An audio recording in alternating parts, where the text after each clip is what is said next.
Hello, we're reading Harry Potter and the Chamber of Secrets. Now hopefully around me you will see a green screen background. Why? Because I'm currently in school with year 10 and they're working on their digital videos, and I thought that I would as well. Lifelong learning, I suppose you could call it. So let's get back to it. We're on chapter 8, the Deathday Party. October arrived, spreading a damp chill over the grounds and into the castle. Madame Pomfrey, the matron, was kept busy by a sudden spate of colds among the staff and students. Her pepper-up potion worked instantly, though it left the drinker smoking at the ears for several hours afterwards. Ginny Weasley, who had been looking peaky, was bullied into taking some by Percy.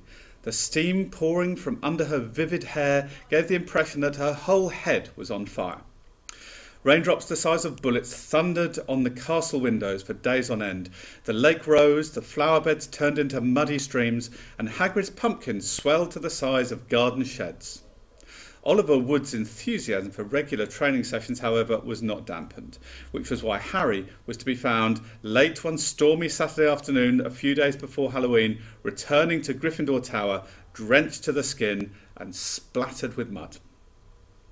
Even aside from the rain and wind, it hadn't been a happy practice session. Fred and George, who had been spying on the Slytherin team, had seen for themselves the speed of those new Nimbus 2001s. They reported that the Slytherin team were no more than 7 greenish blurs shooting through the air like jump jets.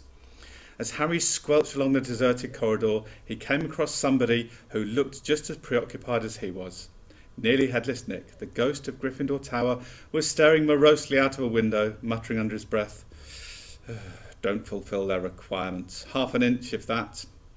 "Hello, Nick," said Harry. "Hello, hello," said Nearly Headless Nick, starting and looking round. He wore a dashing plumed hat on his long curly hair and a tunic with a ruff, which concealed the fact that his neck was almost completely severed. He was pale as smoke, and Harry could see right through him to the dark sky and torrential rain outside. "You look troubled, young Potter," said Nick, folding a transparent letter as he spoke and tucking it inside his doublet. "So do you," said Harry. "Ah," Nearly Headless Nick waved an elegant hand.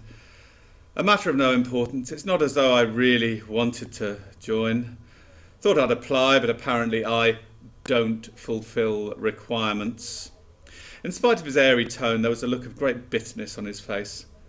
"But you would think, wouldn't you," he erupted suddenly, pulling the letter back out of his pocket, "that getting hit 45 times in the neck with a blunt axe would qualify you to join the Headless Hunt?" "Oh yes," said Harry, who was obviously supposed to agree. "I mean, nobody wishes more than I do that it had all been quick and clean, but my head, if it had come off properly, I mean, it would have saved me a great deal of pain and ridicule." However, Nearly Headless Nick shook his letter open and read furiously. "We can only accept huntsmen whose heads have parted company with their bodies. You will appreciate that it would be impossible otherwise for members to participate in hunt activities such as horseback head juggling and head polo.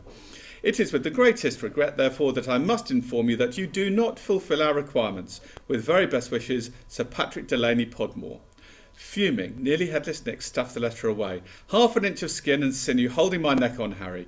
Most people would think that's good and beheaded, but oh no, it's not enough for Sir Properly Decapitated Podmore." Nearly Headless Nick took several deep breaths and then said in a far calmer tone, "So, what's bothering you? Anything I can do?" "No," said Harry, "not unless you know where we can get 7 free Nimbus 2001s for our match against The rest of Harry's sentence was drowned by a high-pitched mewing from somewhere near his ankles. He looked down and he found himself gazing into a pair of lamp-like yellow eyes. It was Mrs. Norris, the skeletal grey cat, who was used by the caretaker, Argus Filch, as a sort of deputy in his endless battle against students. "You'd better get out of here," Harry said Nick quickly. "Filch isn't in a good mood. He's got flu and some third years accidentally plastered frog brains all over the ceiling in Dungeon 5. He's been cleaning all morning, and if he sees you dripping mud all over the place—" "Right," said Harry, backing away from the accusing stare of Mrs. Norris, but not quickly enough. Drawn to the spot by the mysterious power that seemed to connect him with his foul cat, Argus Filch burst suddenly through a tapestry to Harry's right, wheezing and looking wildly about for a rule breaker. There was a thick tartan scarf bound around his head and his nose was unusually purple. "Filth!" he shouted, his jowls a-quiver, his eyes popping alarmingly as he pointed at the muddy puddle that had dripped from Harry's Quidditch robe. "Mess and muck everywhere. I've had enough of it, I tell you. Follow me, Potter!" So Harry waved a gloomy goodbye to Nearly Headless Nick and followed Filch back downstairs, doubling the number of muddy footprints on the floor. Harry had never been inside Filch's office before. It was a place most students avoided. The room was dingy and windowless, lit by a single oil lamp dangling from the low ceiling. A faint smell of fried fish lingered about the place. Wooden filing cabinets stood around the walls. From their labels, Harry could see that they contained details of every pupil Filch had ever punished. Fred and George Weasley had an entire drawer to themselves. A highly polished collection of chains and manacles hung on the wall behind Filch's desk. It was common knowledge that he was always begging Dumbledore to let him suspend students by their ankles from the ceiling.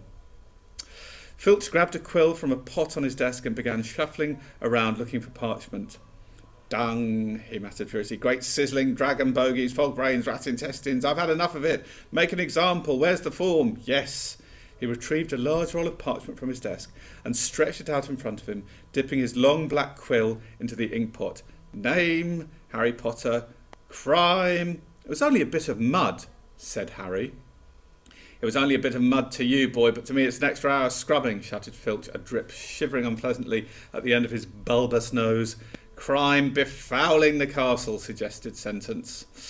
Dabbing at his streaming nose, Filch squinted unpleasantly at Harry, who was waiting with bated breath for his sentence to fall. But as Filch lowered his quill, there was a great bang on the ceiling of the office, which made the oil lamp rattle. "Peeves!" Filch roared, flinging down his quill in a transport of breath. "I'll have you this time! I'll have you!" And without a backwards glance at Harry, Filch ran flat-footed from the office, Mrs. Norris streaking alongside him. Peeves was the school poltergeist, a grinning airborne menace who lived to cause havoc and distress.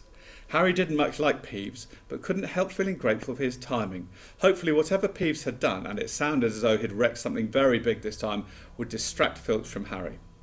Thinking that he should probably wait for Filch to come back, Harry sank into a moth-eaten chair next to the desk. There was only one thing on it apart from his half-completed form, a large, glossy, purple envelope with silver lettering on the front. With a quick glance at the door to check that Filch wasn't on his way back, Harry picked up the envelope and read, "Quick Spell, a correspondence course in beginner's magic." Intrigued, Harry flicked the envelope open and pulled out the sheaf of parchment inside. More curly silver writing on the front page said, "Feel out of step in the world of modern magic? Find yourself making excuses not to perform simple spells? Ever been taunted for your woeful wand work? There is an answer. Quick Spell is an all-new, fail-safe, quick-result, easy-learn course. Hundreds of witches and wizards have benefited from the Quick Spell method. Madam Z. Nettles of Topsham writes, "I had no memory for incantations and my potions were a family joke. Now after a Quick Spell course, I am the centre of attention at parties and friends beg for the recipe of my scintillation solution." Warlock DJ Prod of Didsbury says, "My wife used to sneer at my feeble charms, but 1 month into your fabulous Quick Spell course, I succeeded in turning her into a yak. Thank you, Quick Spell." Fascinated, Harry thumbed through the rest of the envelope's contents. Why on earth did Filch want a Quick Spell course? Did this mean he wasn't a proper wizard? Harry was just reading Lesson 1, Holding Your Wand, Some Useful Tips, when shuffling footsteps outside told him Filch was coming back. Stuffing the parchment back into the envelope, Harry threw it back onto the desk just as the door opened. Filch was looking triumphant. "That vanishing cabinet was extremely valuable," he was saying gleefully to Miss Norris. "We'll have Peeves out this time, my sweet." His eyes fell on Harry and then darted to the Quick Spell envelope, which, Harry realised too late, was lying 2 feet away from where it had started. Filch's pasty face went brick red. Harry braced himself for a tidal wave of fury. Filch hobbled across the desk, snatched up the envelope and threw it into the drawer. Did you read?" he spluttered. "No," Harry lied quickly. Filch's knobbly hands were twisting together. If I thought you'd read my private, not this mine, for a friend, be that as may, however." Harry was staring at him alarmed. Filch had never looked madder. His eyes were popping, a tick was going on in one of his pouchy cheeks, and his tartan scarf didn't help either. "Very well, go. And don't breathe a word, not that. However, if you didn't read, go. Now, I'll have to write up Peeves's report. Go." Amazed at his luck, Harry sped out of the office, up the corridor and back upstairs. To escape from Filch's office without punishment was probably some kind of school record. Harry, Harry, did it work? Nearly Headless Nick came gliding out of the classroom. Behind him, Harry could see the wreckage of a large black and gold cabinet which appeared to have been dropped from a great height. I persuaded Peeves to crash it right over Filch's office, said Nick eagerly. Thought it might distract him. Was that you? Said Harry gratefully. Yeah, it worked. I didn't even get a detention. Thanks, Nick. They set off up the corridor together. Nearly Headless Nick, Harry noticed, was still holding Sir Patrick's rejection letter. I wish there was something I could do for you about the Headless Hunt, Harry said. Nearly Headless Nick stopped in his tracks and Harry walked right through him. He wished he hadn't. It was like stepping through an icy shower. But there is something you could do for me, said Nick excitedly. Harry, would I be asking too much? But no, you wouldn't want. What is it? Said Harry. Well, this Halloween will be my 500th death day, said Nearly Headless Nick, drawing himself up and looking dignified. Oh, said Harry, not sure whether he should look sorry or happy about this. Right. I'm holding a party down in one of the roomier dungeons. Friends will be coming from all over the country. It would be such an honour if you would attend. Mr. Weasley and Miss Granger would be most welcome too, of course. But I dare say you'd rather go to the school feast. He watched Harry on tenterhooks. No, said Harry, I'll come. My dear boy, Harry Potter at my Deathday Party. And he hesitated, looking excited. Do you think you could possibly mention to Sir Patrick how very frightening and impressive you find me? Of course, said Harry. Nearly Headless Nick beamed at him.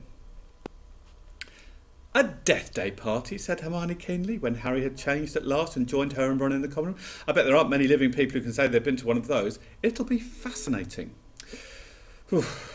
Why would anyone want to celebrate the day they died, said Ron, who was halfway through his potions homework and grumpy. Sounds dead depressing to me. Rain was still lashing the windows, which were now inky black, but inside all looked bright and cheerful. The firelight glowed over the countless squashy armchairs where people sat reading, talking, doing homework, or in the case of Fred and George Weasley, trying to find out what would happen if you fed a filibuster firework to a salamander. Sounds a bit cruel to me. Fred had rescued the brilliant orange fire-dwelling lizard from a Care of Magical Creatures class, and it was now smouldering gently on a table surrounded by a knot of curious people. Harry was on the point of telling Ron and Hermione about Filch and the Quickspell course when the salamander suddenly whizzed into the air, emitting loud sparks and bangs as it whirled wildly round the room.